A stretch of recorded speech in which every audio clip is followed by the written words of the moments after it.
তোমাদের একটা কথা বলছি, হয়তো তোমাদের খুব রাগ হবে, কিন্তু আমার করার কিছু নেই।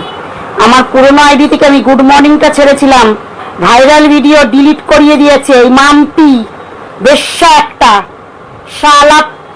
এতে গিয়ে বকখালিতে গিয়ে শুয়ে এসছে না বাবার সাথে।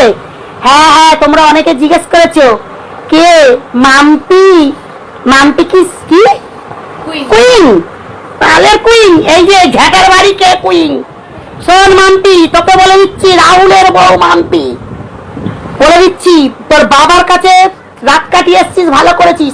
আমার ভিডিও যদি ডিলিট করিস, আমি বলে দিলাম এইবার কিন্তু আমি ছেলে মেয়ের মাথা কেটে শুরু করবো, কচা চিবিয়ে খাবো। আমার ভাইরাল ভিডিও তুই আইডি খেয়েছিস, এখনো বাচ্চা কাছে তুলিনি, এরপর আমি বাচ্চা তুলবে, পরে যা বল, যে যা বলে বলুক, যে আমার কোনো যায় আসে না। তোদের দুজনকে বলছি, তোদের ছেলে মেয়ের মাথা এবার আমি চেবাবো। কিন্তু আমার ভিডিও যদি ডিলিট করেছিস, বেশ্যা মেয়ে